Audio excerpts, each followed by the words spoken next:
지금 사람들이 코로나로 인하여서 많이 불안해하고 힘들어하고 있습니다. 우리 교회 안에 성도들 중에도 코로나 때문에 지금 힘들어하는 분들이 계시거든요. 이 코로나가 이것으로 끝나지 않는다고 그러잖아요. 또 다른 전염병들이 찾아올 것이고, 그리고 우리 예수님께서 말씀하시기를 앞으로 가면 갈수록 사람들이 이해할 수 없는 일들이 많이 일어난다는 겁니다. 세상이 더 좋아지는 법은 없어요. 갈수록 더 힘든 일들이 많이 일어난다는 게 성경에 나와 있는 이야기입니다. 마태복음 24장과 25장에 가서 보면은 말세에는 그리스도라고 사칭하는 미혹하는 사람들이 많이 일어날 것이고, 민족과 나라들이 전쟁을 일으킨다고 그러잖아요. 기근과 지진, 해일, 자연재해가 일어나고요. 거짓 선지자들이 일어나서 많은 사람들을 혼란하게 만들고, 멸망에 가증한 것들이 거룩한 곳 교회 안에 들어와 가지고 교회를 완전히 우상화 작업을 지금 하고 있지 않습니까? 그리고 교회 안에는 기름 없는 처녀들이 있고 양과 염소도 있기 때문에 영적으로 우리는 깨어 있어야 된다. 그렇게 말씀을 하고 있잖아요. 깨어 있지 않으면 당합니다. 영적으로 결핍되어지면은 이상하게 이런저런 문제들이 찾아와요. 그래서 이럴 때일수록 영적 면역력을 키우는 것이 관건이에요. 오늘 사랑하는 우리 성도들 영적으로 큰 힘을 얻으시기를 주님의 이름으로 축복을 드립니다. 코로나라고 하는 이 위기 속에서 이것을 우리들은 축복으로 만들어야 됩니다. 그래서 중요한 깨달음을 얻는 기회가 됐으면 좋겠고요. 그리고 또 새롭게 시작한 기회가 되었으면 좋겠고요. 또 참 믿음인지 참 복음인지 점검하는 기회도 삼으면 이 코로나가 우리에게는 나쁜 것은 아니죠. 디모데후서 3장 1절에서 5절에 가서 봐도 너는 이것을 알라. 말세에 고통하는 때가 이른다. 그러죠. 고통하는 때가 다가온다는 거죠.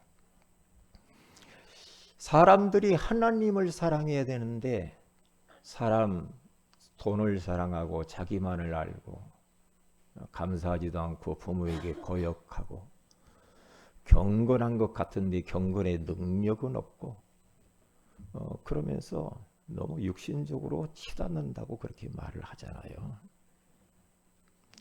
이런 부분들을 자각을 딱 하시면서 이럴 때일수록 더 하나님께 가까이 가야 되고요. 더 이럴 때일수록 무릎을 꿇어야 되고요. 더 이럴수록 거리 좁히기를 하나님과의 거리를 더 좁히는 그런 시간이 되어야 될 줄로 믿습니다. 자, 그러면 오늘 누가복음 5장 18절에서 20절 말씀을 보면서 함께 은혜를 나누기를 원하는데, 우리는 지금 그리스도를 만난 사람들의 그들의 인생의 놀라운 변화와 인생의 전환점을 맞이했던 것들을 추적하면서 함께 은혜를 나누고 있어요. 누구든지 예수 그리스도를 만난 사람은 하나도 빠짐없이 인생의 전환점을 가져왔거든요.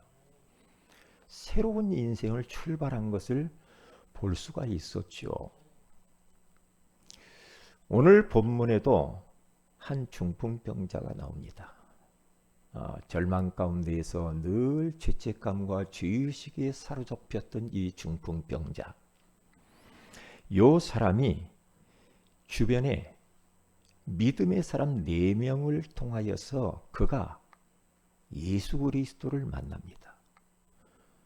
예수 그리스도를 만나서 그가 죄사함 받고 그 자신의 중풍병자가 치유되어지고 새로운 인생의 전환점을 맞이하는 그 모습이 오늘 본문에 잘 나와 있어요.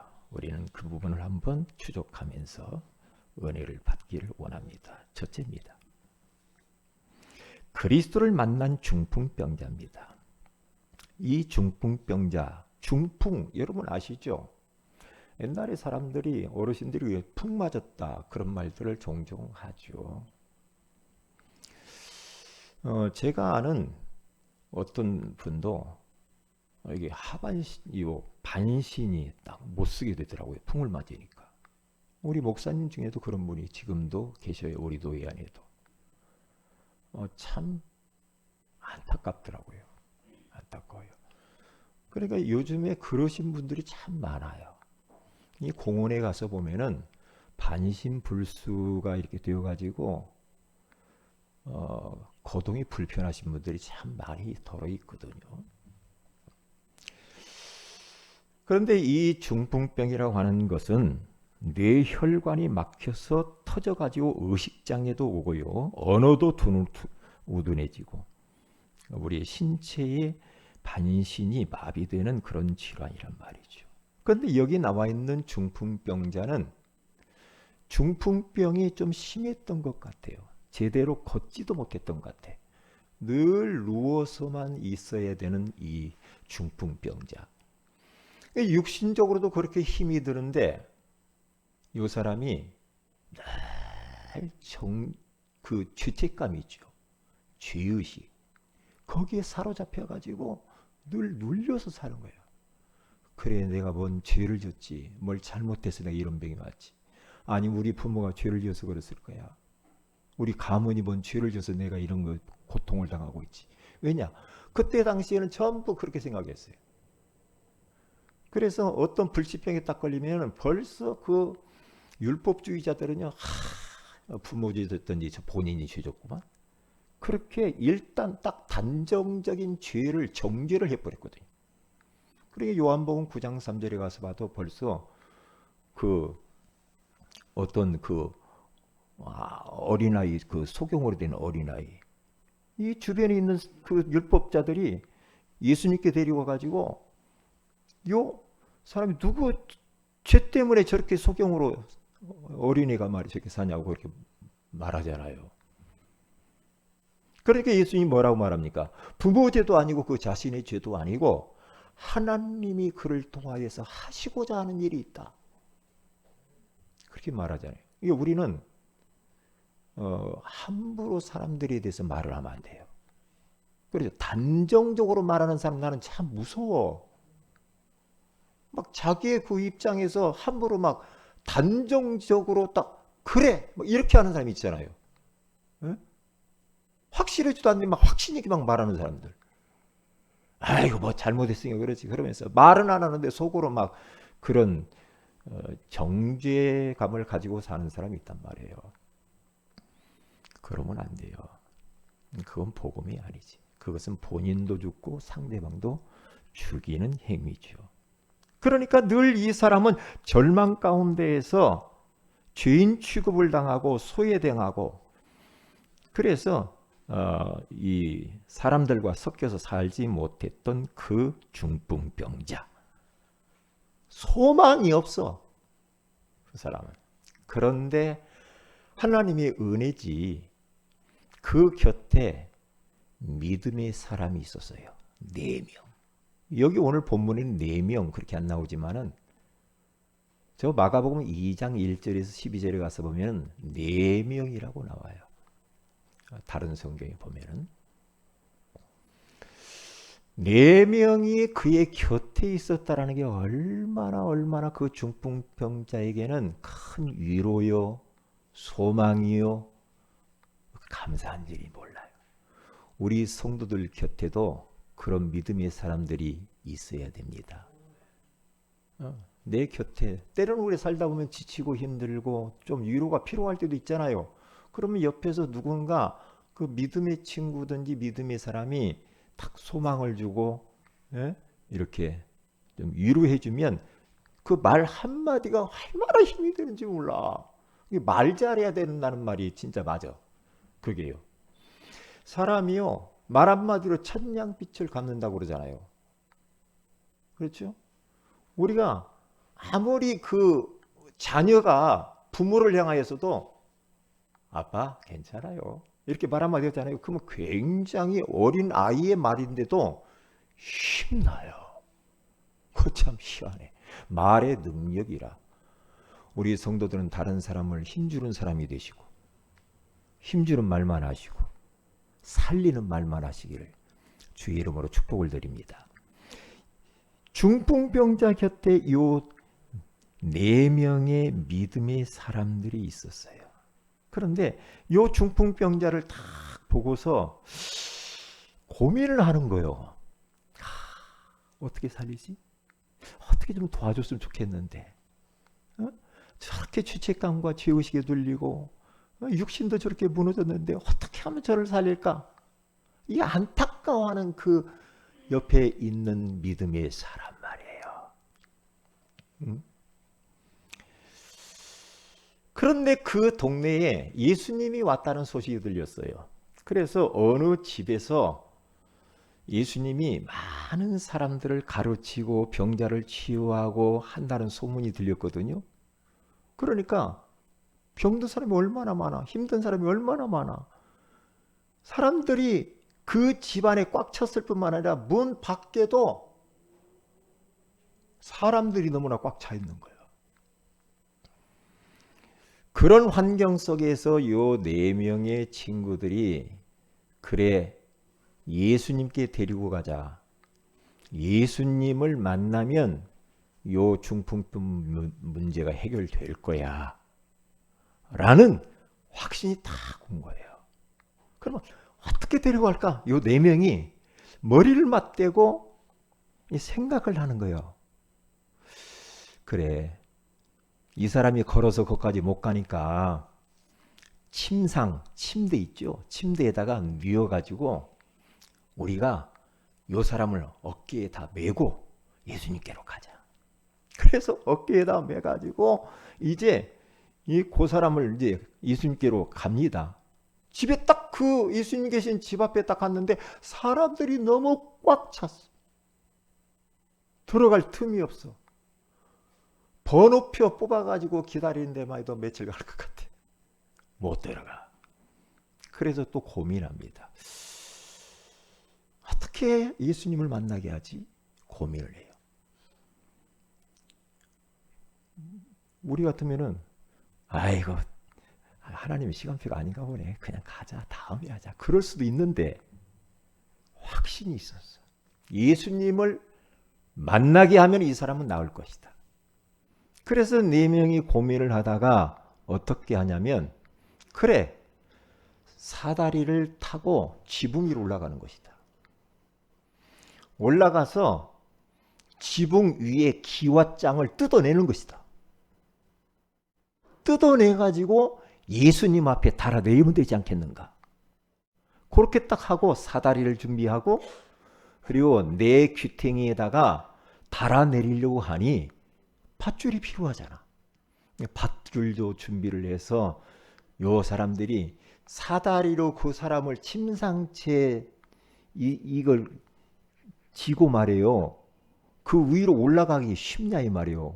자칫 잘못하면 균형이냐 안 잡혀버리면 떨어져 버리죠. 항상 이 평형을 이루어야 될 거 아니에요. 그래서 가까스로 이 지붕 위에 올라가 가지고 요 4명의 기와장을, 남의 집 기와장 뜯으면 가만히 있겠어요? 기와장을 막 뜯는 거예요. 막 뜯어내요. 뜯어냈는데 얼마큼 뜯어냈겠어요? 침대가 들어갈 정도 뜯어내요. 굉장히 뜯어냈겠죠. 아마 요 7, 8만 개 뜯어냈지 않았을까? 응? 뜯어내가지고요, 침상 내귀퉁이에다가 탁 밧줄을 묶어가지고 그 위에서 달아서 내립니다. 그리고 천천히 이게 내려요. 그러니까 그 안에 있는 사람들이 위를 쳐다보잖아요. 예수님도 뭐가 막 위에가 막 뭐 뜯어가지고 하는데 위에서 뭐가 내려와요. 내려오는 걸 보니까 4명의 얼굴이 싹 보이면서 침상이 내려오는 거야. 그때에 우리 예수님께서 그 천장 위에 4명의 사람의 얼굴과 그들이 가지고 있는 믿음을 보시고 그 중풍병자에게 첫마디 하는 말이 있습니다. 이 사람아, 네 죄사함을 받았느니라. 그렇게 딱 선포를 해버립니다. 예수님은 그 중풍병자가 얼마나 죄 때문에 힘들어했는 줄을 알았어요. 그리고 그 죄 때문에 이 중풍병이 왔음을 또한 알았단 말이에요.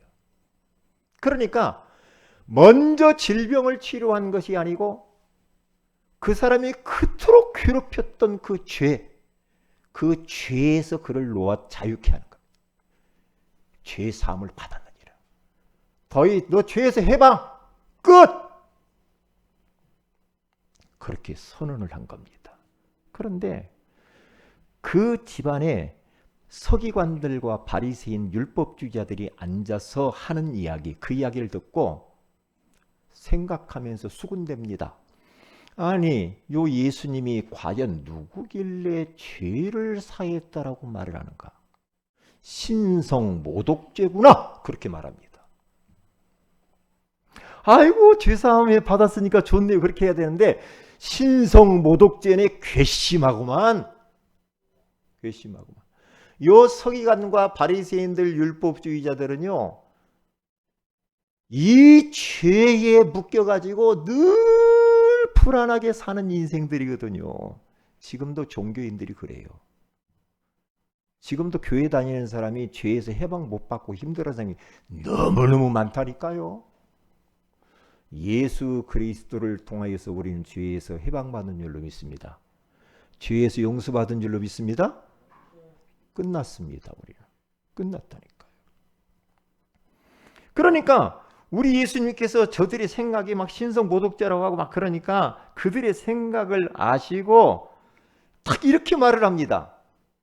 이 사람을 지금 중풍병에서 고치는 것이 쉽겠느냐? 죄를 사는 것이 쉽겠느냐?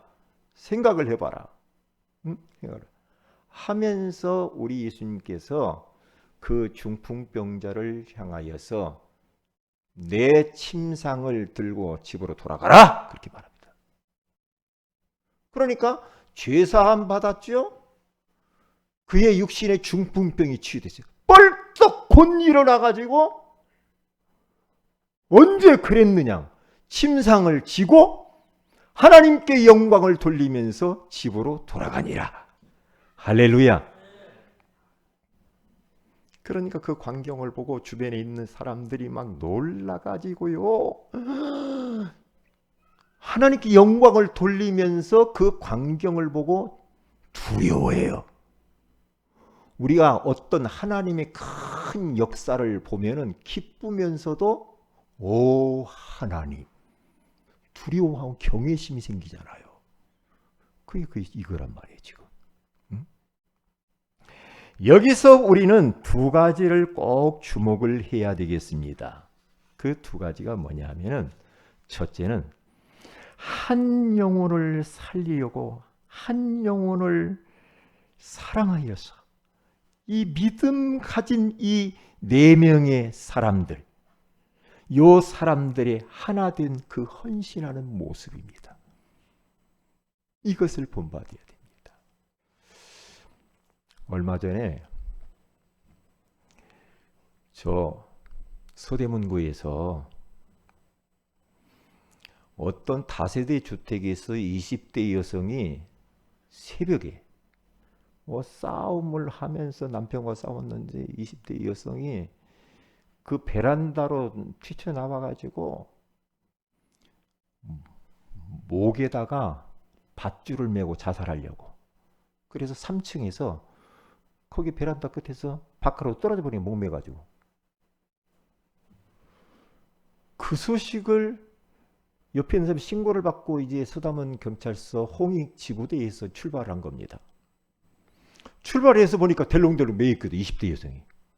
얼마나 긴박했겠습니까? 그러니까 경찰이 막 그 3층까지 올라가야 되는데 바깥에서 하려고 하니까 얼마나 힘들어요. 바깥에서 막 올라가면서 이 어깨에다가 말이에요. 힘 축 늘어져 있으니까 이렇게 받쳐가지고 7명의 인간 피라미드를 경찰들이 싸가지고 이렇게 바로 올리는 거예요.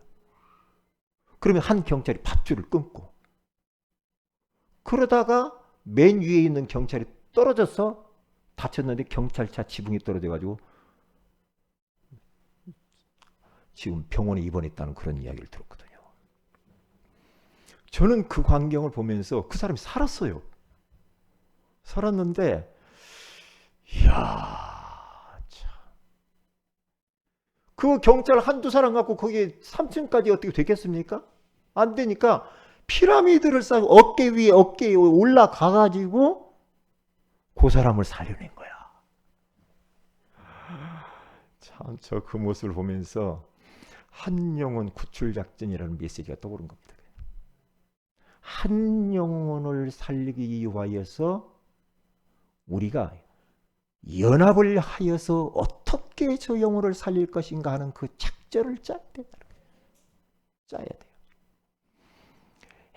예전에 말이에요. 우리 부흥회를 많이 했었거든요. 그때 어느 목사님이 미국에서 일어난 이야기를 이야기하더라고요. 뭐냐? 어떤 집사님 남편 되시는 분이 예수를 안 믿어. 그러니까 이 집사님이 막 마음이 막 안타까워가지고 어떻게 하면 남편을 갖다 예수 믿게 하려고 하는데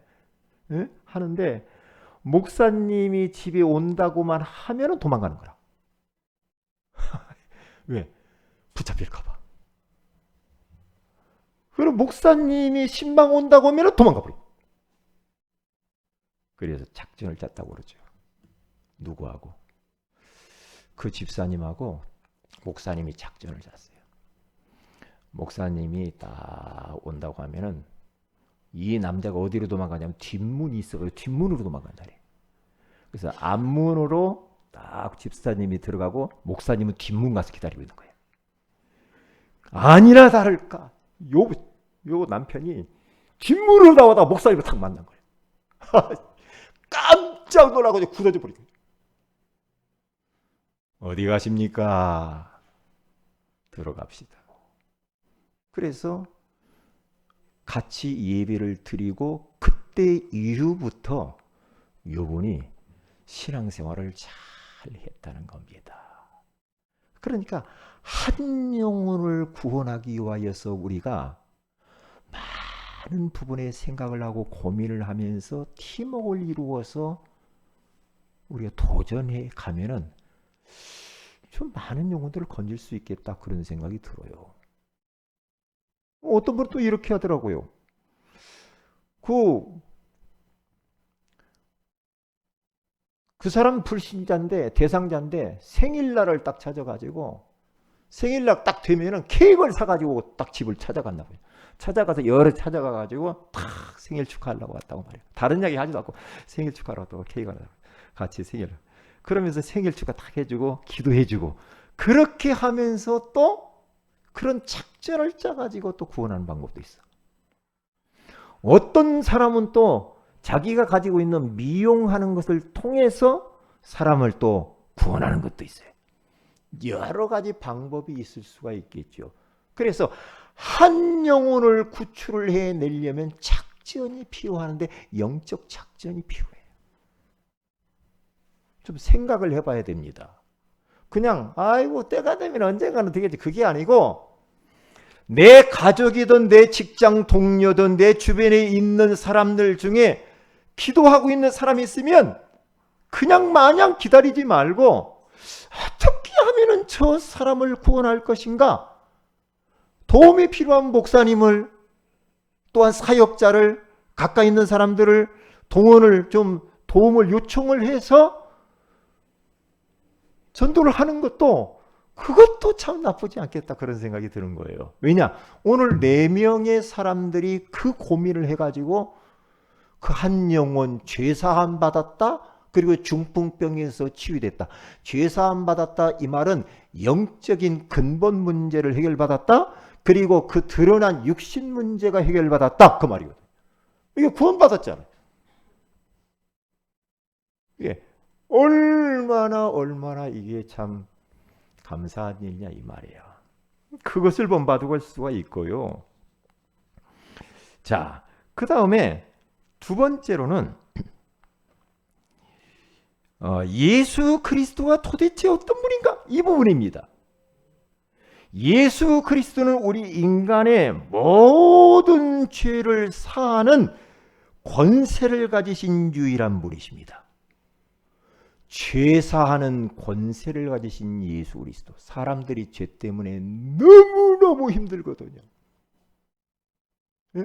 과거에 자기가 막 살아가지고요, 그것 때문에 막 가족들에게 너무 힘들게 해가지고 그 어떤 죄책감과 그 자책, 그것 때문에 어떤 사람 너무 괴로워가지고 계속해서 술만 드시는 분이 있더라고. 내가 이런 나쁜 놈이요. 그러면서 막 가슴 치면서 이 술만 그렇게 잡수는 분이 있고, 어떤 분은 막 담배만 막 피우는 사람이 있고, 그런 분들이 있어요. 어떤 사람은 죽고 싶다고 하는 사람이 있어요. 그럴 수 있겠더라고요. 왜냐? 이게 죄를 해결하는 방법을 몰라. 사람들이 크고 작은 죄 다 있잖아요. 얼마 전에 저도요, 어릴 적부터 지금까지 있었던 그 60여 평생의 이 인생 그 여정이요, 주마등처럼 필름처럼 쫙 지나가더라고요.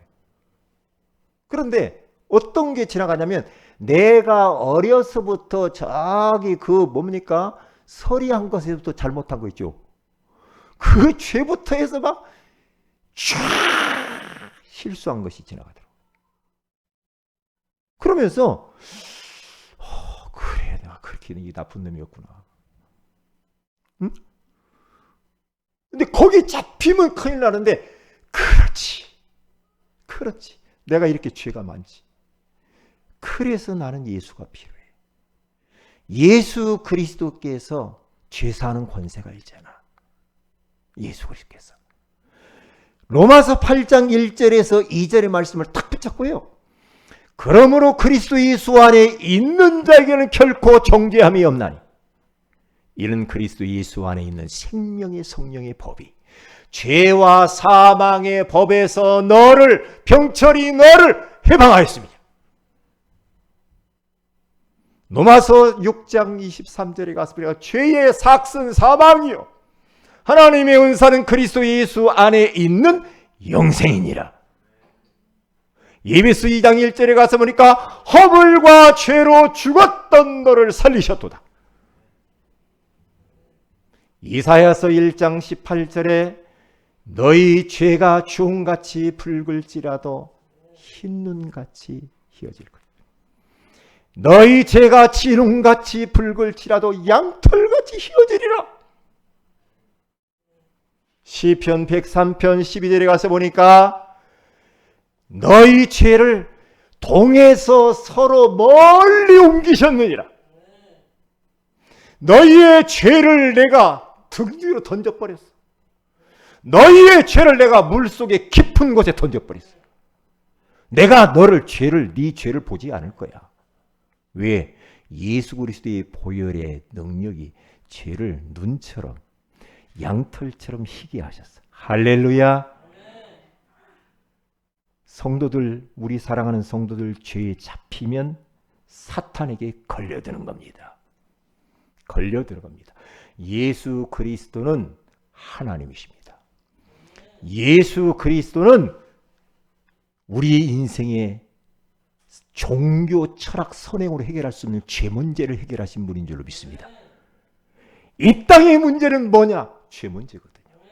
죄 때문에 모든 문제가 온 거거든요.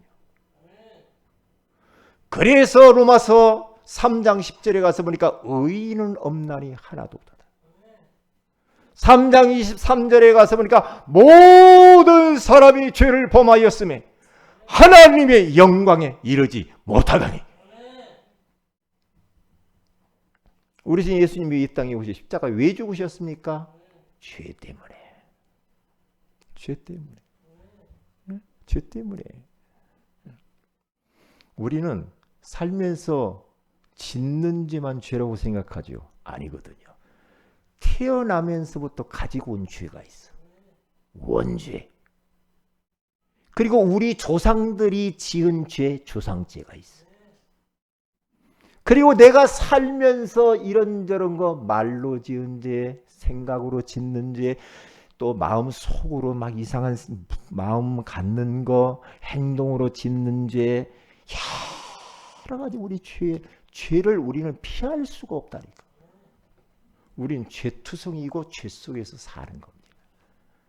그러니까 어떤 분이 자기 아내를 너무 힘들게 하고 남편이 가족들을 너무 힘들게 하고 허랑망탕하게 살아가지고 내가 살아서 뭐 하겠냐? 죽어야지. 나 같은 거 아내 볼 면목도 없고 자식들 볼 면목도 없고 내가 죽어야 돼. 그러면서 차를 타고 막 시골로 가다. 바닷가에 내가 빠져 죽어야지. 그래서 바닷가로 기어가는 겁니다. 그래서 내가 죽어야 돼. 술 한잔 먹고 점점 바닷물 속으로 들어가는 거예요. 그러는데 갑자기 교회 종소리가 들리더래요. 내가 죽어도 교회 한번 내가 들려봐야 되겠다. 내 교회에 가서 한번 목사가 뭐라고 하는 거 들어보고 그때 죽자. 그래서 물속에서 나와가지고 탁 저기 뒷좌석에 가서 살짝 가서 예배드리러 앉았어요. 그때 성경 본문이 어디냐? 마태복음 11장 28절. 수고하고 무거운 짐진 자들아 다 내게로 오라. 내가 너희를 쉬게 하리라. 그러면서 그 목사님이 죄에 대한 이야기를 하는 겁니다. 죄. 아까 제가 이야기했잖아요. 로마서 6장 23절의 말씀을 목사님이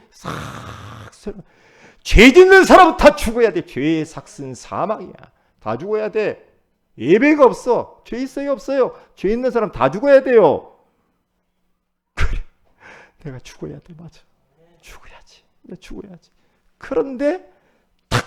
그 다음에 목사님 메시지가 뭡니까? 그러나 우리 주 예수 그리스도 안에 있는 자는 영생을 얻게 됩니다. 죄사함을 받을 수 있습니다. 예수 그리스도를 믿으면 죄 용서 받습니다. 라는 메시지를 딱 듣고 거기에서 회개합니다. 거기서 예수 믿고 죽음을 포기하고 새 사람이 되는 겁니다. 여러분 속으면 안 됩니다. 속지 마세요. 혹시 말해요. 자꾸만 살면서 여러분들이 뭔가 막 내가 실수한 것 때문에 잘못한 것 때문에 여러분들 막 괴롭히는 거 있습니까? 그런 거 있어요? 그런 것이 딱 올 때요. 예수 그리스도로 결박을 해버리세요. 그건 사탄의 역사입니다. 사탄의 역사요. 예수님께서 내 이 죄 때문에 2000년 전에 십자가에서 다 이루었다고 그랬다. 사탄아 떠나갈지어다. 우리는 결박하고 몰아내야 될 줄로 믿습니다. 그래서 죄에서 자유함을 얻어야 돼요. 응? 죄에서 자유함을 얻어야 돼요. 그래서 예전에 저는 지금도 안 잊어버려요. 우리 저쪽 고척동에서 있을 때 이보경 성도님이라는 분이 다 복음 받고 예수 믿고 너무 좋아가지고 목사님 너무 좋습니다. 자기 인생을 이야기하는 게 내가 너무너무 망나니로 살았었거든요. 노인이신 어르신이잖아요. 그런데 그분이 찬송가 369장을 제일로 좋아했대요. 다 외웠더만. 다 외웠어. 죄짐 맡은 우리 구주 어찌 좋은 친군지 걱정 근심 무거운 짐 우리 주께 맡기세 주께 고함 없는 고로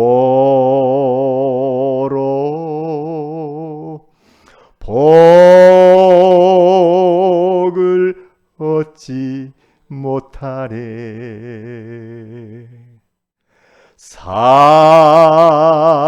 사람들이 어찌하여 아랠 줄을 모를까 그것을 늘 부르신다는 거예요. 왜? 죄가 많아. 그래서 제가 만날 때마다 이야기했습니다. 예수님께서요 우리 이봉영 성도님의 모든 죄를 십자가에서 다 끝내버렸습니다. 자유하세요. 묶이지 마세요. 해방입니다. 그가 찔림은 우리의 허물 때문이요 그가 상함은 우리의 죄악 때문이라. 그가 징계를 받음으로 우리가 평화를 누리고 그가 채찍에 맞음으로 우리가 나음을 받았도다. 우리는 다 양 같아서 각기 제 길로 갔거늘 여호와께서는 우리 무리의 죄악을 그에게 담당시키셨도다. 할렐루야. 다 끝낸 줄로 믿습니다. 더 과거에 실수한 것 죄 때문에 거기에 그 굴레에 묶이면 여러분들은 십자가에서 주님 죽으신 것을 무효화시키는 결과를 초래한다 이 말이에요. 다 끝낸 줄로 믿습니다. 해방받으시길 주의 이름으로 축복을 드립니다. 누가 여러분들을 향해서 당신이 왜 과거에 그랬어라고 정죄할 사람이 없어요. 누구를 우리는 정죄할 자격도 없어. 왜냐? 내 죄가 더 많아. 죄가 많아요.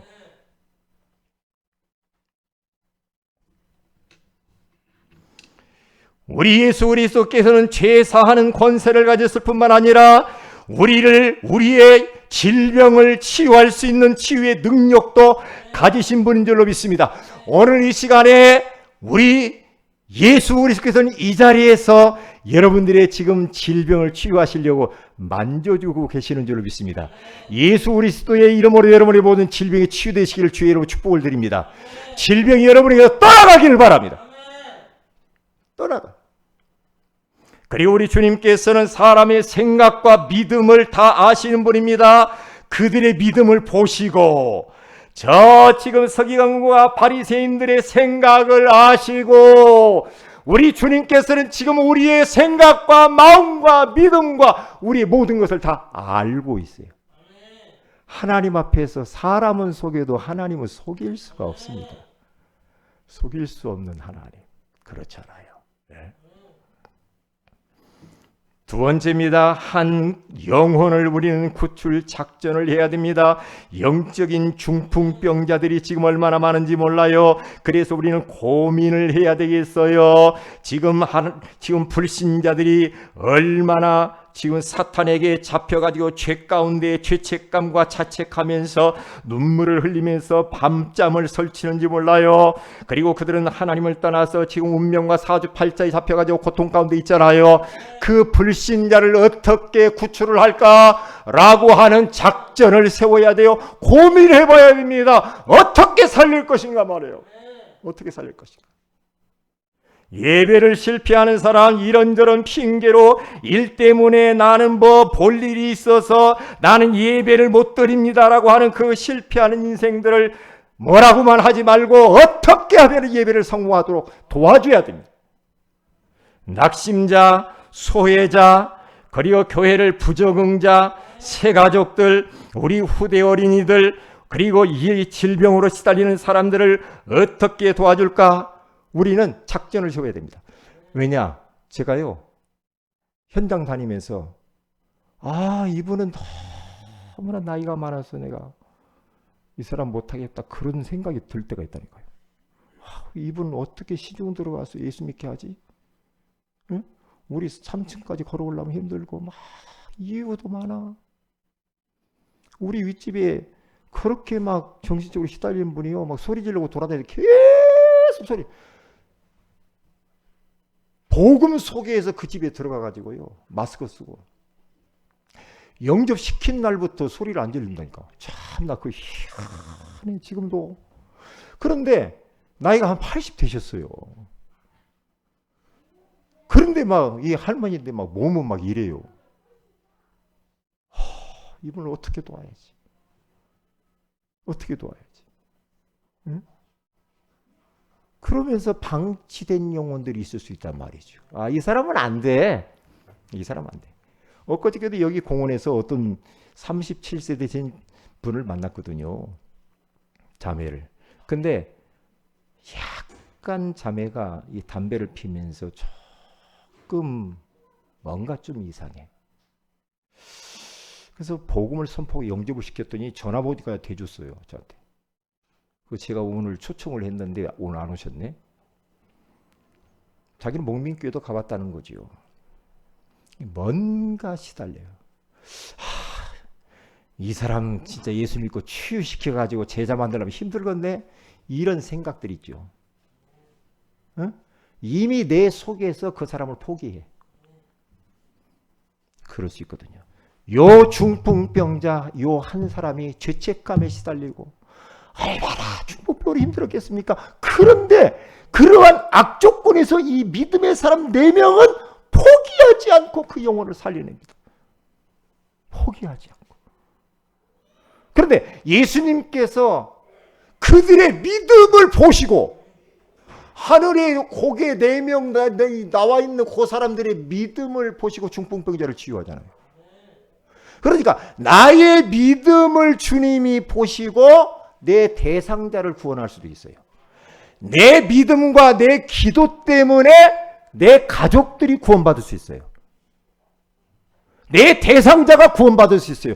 내 믿음 때문에 저 사람이 살 수 있어요. 내 믿음 때문에 우리 성도들이 치유받을 수 있다니까요.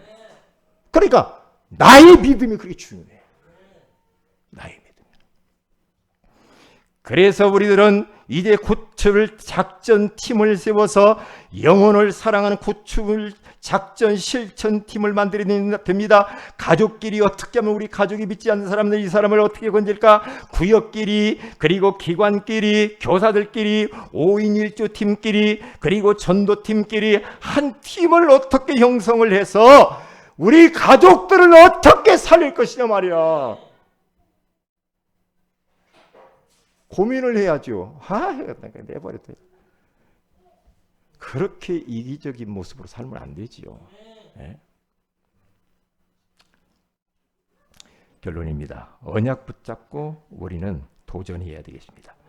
전도서 4장 9절에 12절이면 한 사람이 하면 패하나 두 사람이면 맞서고 세 겹줄은 쉽게 끊어지지 아니하리라. 연합해서 하면, 혼자 하는 것보다 연합해서 하면 더 좋을 수 있다 이 말이죠.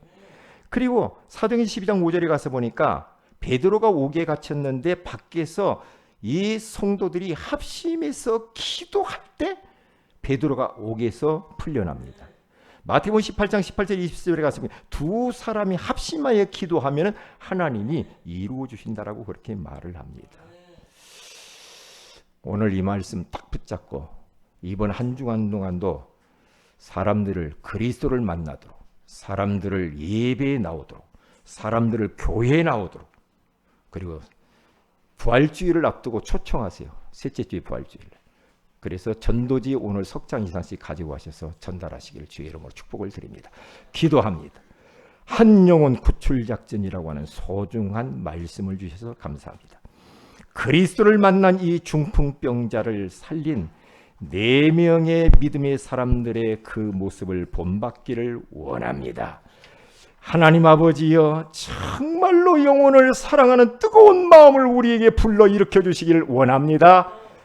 그리고 뿐만 아니라 예수 그리스도께서 죄 사하는 권세가 있고 질병을 치유할 수 있는 능력이 있음을 믿고 우리 모든 성도들이 죄에서, 질병에서 자유케 되어지게 하옵소서.